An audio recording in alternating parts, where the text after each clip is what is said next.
देवघर में 14 फरवरी से 15 मार्च तक पूर्व पीएम भारत रत्न अटल बिहारी वाजपेयी की शताब्दी वर्ष मनाई जाएगी। ये जानकारी भाजपा के जिला अध्यक्ष सचिन रवानी ने प्रेस वार्ता कर दी। उन्होंने बताया कि शताब्दी वर्ष के दौरान भाजपा कार्यकर्ता पूर्व प्रधानमंत्री अटल बिहारी वाजपेयी की उपलब्धियों को जन जन तक पहुंचाएंगे। इस दौरान कई तरह के कार्यक्रम आयोजित किए जाएंगे। अटल जी के देवघर आगमन के दौरान दिए गए भाषण को जनता तक पहुंचाया जाएगा। इस दौरान पूर्व पीएम के साथ काम करने वाले जिले के वरिष्ठ भाजपा नेता और कार्यकर्ताओं को सम्मानित भी किया जाएगा। अटल बिहारी जी वाजपेयी इस देश के ऐसे व्यक्तित्व के धनी थे, मृदुभाषी थे, प्रखर वक्ता थे, एक अच्छे राजनीतिज्ञ के रूप में जाने जाते थे और उनका कार्यक्रम, उनका जो उपलब्धि इस देश में उन्होंने देने का काम किया, उनकी उपलब्धि को हम लोग जन जन तक पहुंचाने के लिए यह शताब्दी वर्ष हम धनबाद में पत्रकारों से रूबरू हुए श्री राम जन्मभूमि तीर्थ क्षेत्र ट्रस्ट अयोध्या के कोषाध्यक्ष गोविंद देव गिरिजी महाराज ने कहा कि युवा अध्यात्म से कट गया है, भौतिकवादी बन गया है, ऐसा बोला जाता है और इसे कुछ मात्रा में नकारा भी नहीं जा सकता। लेकिन एक बड़ी मात्रा में युवाओं का आज अध्यात्म की तरफ झुकाव बढ़ा है, इस पर भी पुनर्विचार करने की जरूरत है। महाकुंभ इसका उदाहरण है, जहाँ बड़ी संख्या में युवा पहुंच रहे हैं। इससे पता चलता है कि युवा शक्ति जीत रही है, अपने मार्ग पर पूर्णता नहीं लौटे हैं पर जल्दी ही लौट जाएंगे, इसके लक्षण दिख रहे हैं। केंद्र सरकार के कामकाज पर बोलते हुए उन्होंने कहा केंद्र सरकार के प्रति उनका मत बहुत अच्छा है, पर दो बातें बांग्लादेश के हिंदुओं के लिए और मणिपुर का मसला जो कि अभी भी पूरी तरह सुलझा नहीं है। देश के शासन प्रणाली को इसे प्राथमिकता में लेकर जरूर कदम उठाने चाहिए। सही है, कुछ मात्रा में युवा वर्ग अध्यात्म से कट गया है, युवा वर्ग अधिक भोगवादी हो गया है, युवा वर्ग अधिक भौतिकता में विश्वास कर रहा है, ऐसा हम लोग युवा वर्ग के लिए बोलते हैं। कुछ मात्रा में ये नकारा नहीं जा सकता, लेकिन बहुत बड़ी मात्रा में इसका अब हम लोगों को पुनर्विचार भी करना पड़ेगा।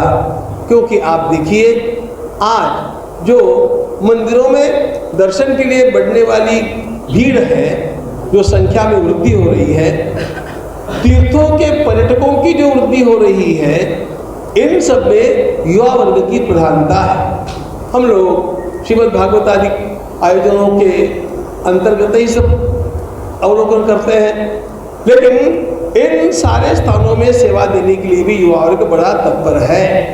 इसलिए हमें ये भी ध्यान में लेना चाहिए कि एक समय था 15-20 वर्ष पहले का, जिस समय हमारा युवा भटक रहा है, ऐसा हमें लग रहा था, वो सत्य भी था। लेकिन अब युवा संभल रहा है, इस प्रकार का भी वातावरण बहुत बड़ी। पाकुड़ में कोल कंपनी के खिलाफ आरजेडी सड़क पर उतरकर आंदोलन करने की तैयारी कर रही है। राजद के जिला अध्यक्ष महावीर मड़ैया ने कहा कि अमरापाड़ा से पाकुड़ तक कोयला की ढुलाई की जाती है, जिससे सड़क किनारे बसे लोग सहित पर्यावरण पर काफी बुरा असर पड़ रहा है। वहीं उन्होंने आगे कहा कि कोयले की उड़ती धूल से सड़क किनारे बसे लोगों को सांस लेने में परेशानी होती है। आए दिन सड़क दुर्घटना में लोग मारे जा रहे हैं, लेकिन कोल कंपनी के द्वारा कोई ठोस कदम नहीं उठाया गया। इन सभी चीजों को लेकर केंद्र सरकार और राज्य सरकार को पत्र भी लिखा गया है। पत्र में यही लिखा है कि कठालडी से और अमरापाड़ा सदर प्रखंड मुख्यालय से जो जिला मुख्यालय तक कोयला का जो डंपिंग किया जा रहा है, इसके सड़क के किनारे बसे हुए आम जनमानस सहित पर्यावरण पर जो बुरा असर पड़ा है, उसका सारा डेटा हम लोगों के पास है। और लोग को सांस लेने में काफी तकलीफ हो रहा है। अभी कोयला का डस्ट से वृक्ष मर रहा है, लोग सांस नहीं ले पा रहे हैं, तरह तरह की बीमारियां हो रही है। इसके लिए कोल कंपनी के द्वारा कोई भी सटीक कदम नहीं उठाया गया है। लोग आए दिन दुर्घटना से मारे जा रहे हैं, इस पर कभी कोई आवाज नहीं उठा रहा है। राष्ट्रीय जनता दल बाध्य होकर के हरित अधिक्षण बोर्ड भारत सरकार को लिखा है। इसके सहित देश के आदरणीय प्रधानमंत्री जी को भी पत्र लिखा गया है, हमारे राज्य सरकार के मुख्यमंत्री को भी पत्र लिखा गया है, हमारे विभागीय मंत्री आदरणीय संजय प्रसाद यादव जी को लिखा गया है, उपायुक्त प्रखंड डाड़ी के कोयलांचल गिद्दी दुर्गा मंडप के पास 7 दिवसीय चले श्रीमद् भागवत कथा का समापन कलश विसर्जन और भंडारे के साथ हुआ। कलश यात्रा दुर्गा मंडप से शुरू होकर दामोदर नदी तक पहुंची। ये विसर्जन कार्य वैदिक मंत्रों के उच्चारण के साथ पूरा किया गया। काफी संख्या में महिला पुरुष बच्चों की भीड़ उमड़ी। भंडारे और प्रसाद को ग्रहण करने के लिए लोगों का तांता लगा रहा। बताया जाता है कि गिद्दी दुर्गा मंडप पूजा समिति के द्वारा बीते 29 जनवरी से 5 फरवरी तक श्रीमद् भागवत कथा आयोजित की गई थी, जिसमें वृंदावन से आए कथावाचक पंडित कुंज बिहारी शुक्ला और अन्य आचार्यों ने पाठ किया। इस मौके पर पूजा समिति के सचिव रणधीर सिंह, प्रवीण सिंह, गिरजा सिंह, विजय प्रसाद, दिलीप सिंह, राजवल्लभ सिंह, भूपेंद्र सिंह, सुभाष विश्वकर्मा, सत्येंद्र सिंह, बबलू सिंह सहित कई लोग मौजूद रहे। धर्मपत्नी और बागमारा विधायक शत्रुघ्न महतो ने उन्हें सम्मानित किया और उनका स्वागत किया।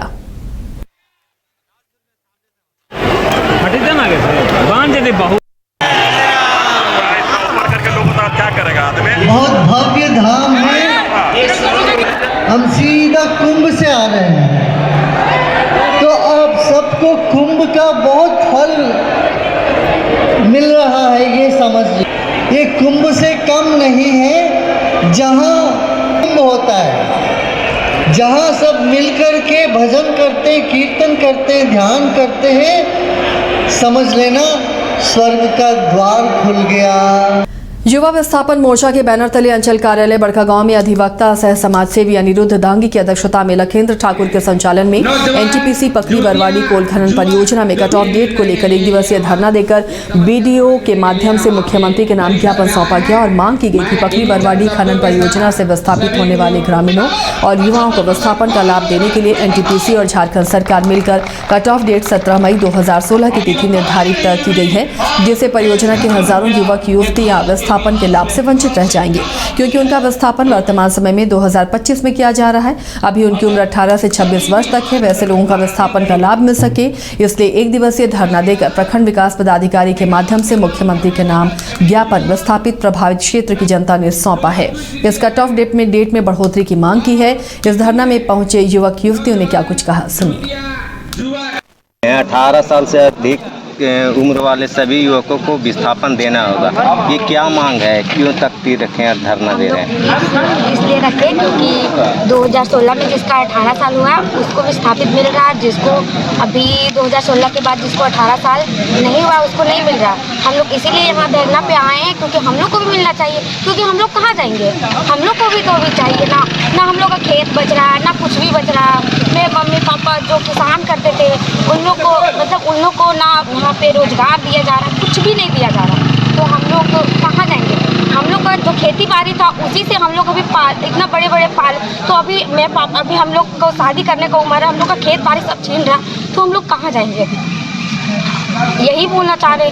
अभी हम जब कंपनी खुला, मेरा खेत कट रहा था, हम वहीं थे, मेरा खेत कट रहा था, तो हम गए वहाँ बोलने के लिए कि सर आप मेरे पापा को ड्यूटी नहीं दी और आप मेरा खेत हम दिए भी नहीं है। वो खेत उन लोग ज़बरदस्ती काट रहे थे, तो हम गए उस दिन, हम गए थे और मम्मी पापा तो उस दिन भगा दिए। तो हम बोले ना सर आप मेरे मम्मी पापा को रोजगार नहीं दिए तो आप कैसे भगा दे रहे? बोकारो जिले के सेक्टर 12 थाना क्षेत्र में गुरुवार को एक अज्ञात महिला का शव मिलने से सनसनी फैल गई। ये शव पुलिस लाइन की 4 दीवारी के पास स्थित राजकीय प्राथमिक विद्यालय के पीछे मिला। शव कीचड़ से सना हुआ था और महिला की दोनों कलाई कटी हुई थी। घटना की सूचना मिलते ही स्थानीय पुलिस मौके पर पहुंची और शव को कब्जे में लेकर जांच शुरू कर दी। फिलहाल अब तक महिला की शिनाख्त नहीं हो पाई। सिटी डीएसपी आलोक रंजन के मुताबिक मृतका शायद विक्षिप्त थी। हालांकि पुलिस मामले की जाँच कर रही है। सेक्टर 12 थाना अंतर्गत पुलिस लाइन के स्कूल के पीछे साइड में, जो बाउंड्री से सटा हुआ है, रोड से बाउंड्री से सटा हुआ साइड में एक महिला का शव बरामद हुआ है। देखने से ऐसा प्रतीत हो रहा है कि सब 5 से 6 दिन पुराना है, जो मतलब वो थोड़ा डिफॉर्म हो गया उसका बॉडी। तो अभी हम लोग यहाँ पे घटनास्थल पे आके सारी चीज़ों को देख रहे हैं कि आखिर एंट्रेंस किधर से हुआ होगा, अगर ये महिला कहाँ की है नहीं है, वो सब सारा चीज़ हम लोग अभी सभी एंगल्स पे देख रहे हैं। प्रथम दृष्टया क्या लग रहा है? चूँकि विक्षिप्त है, कलाई से भी दोनों हाथ अभी दिख रहा है कि कलाई के नीचे का जो फिंगर्स वगैरह वाला जो पार्ट होता है वो नहीं है। गर्मी की दस्तक होते ही निरसा में पानी की किल्लत शुरू हो गई है। लगभग 15 दिनों से पानी की समस्या से यहां ग्रामीण जद्दोजहद कर रहे हैं। निरसा विधानसभा अंतर्गत ग्यारकुंड प्रखंड के गोपीनाथपुर पंचायत के दर्जनों ग्रामीणों ने मुखिया वंदना देवी के नेतृत्व में मैथन स्थित पीएचडी कार्यालय पहुंचे और कार्यालय में ताला लटका हुआ था। ग्रामीणों ने कार्यालय के समक्ष अपना विरोध जताया। ग्रामीणों का कहना है कि गोपीनाथपुर पंचायत में पिछले 15 दिनों से पेयजल आपूर्ति पूरी तरह से बंद है, जिसके कारण जनजीवन अस्त व्यस्त हो गया है। आसपास के सभी चापाकल और कुआं सूख चुका है। पानी खरीद कर उपयोग में अब लाया जा रहा है। पानी बंद होने के कारण लगभग 5000 लोग प्रभावित हो रहे हैं। ग्रामीणों ने कहा कि जल्द से जल्द पेयजल समस्या का निदान नहीं होता है तो उग्र आंदोलन करेंगे।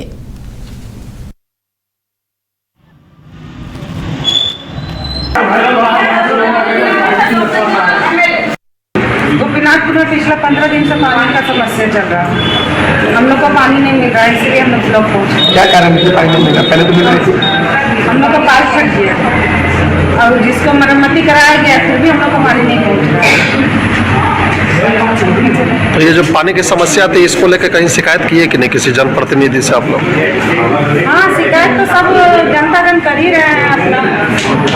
हम लोग भी किए थे, पिछला डीसी मैडम को लिखे हैं, वीडियो मैडम को लिखे हैं, सब जगह लिखे हुए हैं, सब जगह आवेदन दिए हुए हैं। किसी को नहीं चाहिए, हम लोग भी नहीं वोट देंगे ना, हम लोग किसी के पास जाएंगे। जब हम लोग के लिए कोई नहीं है तो हम लोग किसी का देंगे।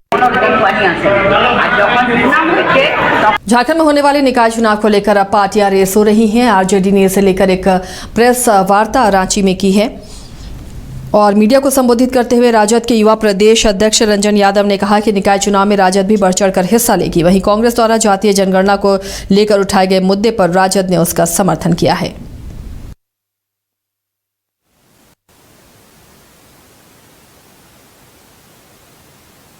और रिमेन हमारा जो है रांची जिला, जो कि पूरे झारखंड का हट कहा जाता है, उस पे हम मेरा पूरा फोकस है कि उसको हम मजबूत करें। अगर हम रांची को मजबूत करेंगे तो हमारे पूरे राज्य में मजबूत होगा। उसको देखकर कि नहीं, हमारा जो राज्य की राजधानी है वहाँ से मैसेज जाएगा कि नहीं, हमारे राज्य की राजधानी में इतना मजबूती से काम हो रहा है, इतना लोग जुड़ रहे हैं।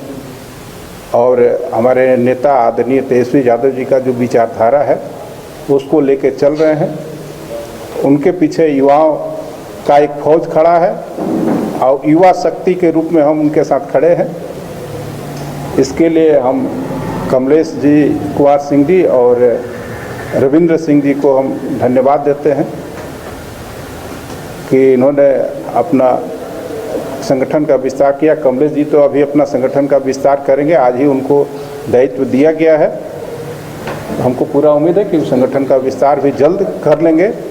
और साथ ही हमारा राष्ट्रीय जनता दल का सदस्यता अभियान भी चल रहा है। तो सारे लोग से हम यही आग्रह किए हैं कि हमारे सदस्यता अभियान में भी तेजी लाए और हमारा सदस्यता अभियान गांव के, शहर का एक एक घर में जाए।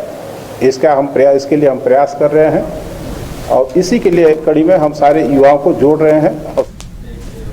अरेरे के कॉलेज स्टेडियम मैदान में एनडीए कार्यकर्ता सम्मेलन का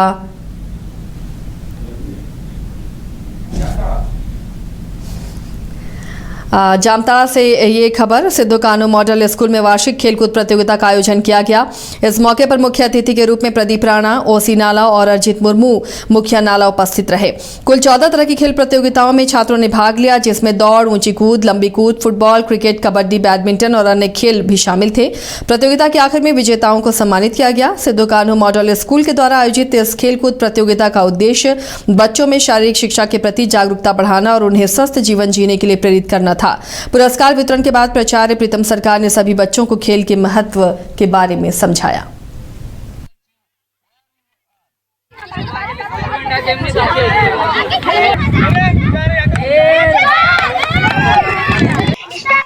स्टॉप, सभी व्यक्ति कृपया वाहन धीरे से चलाइए।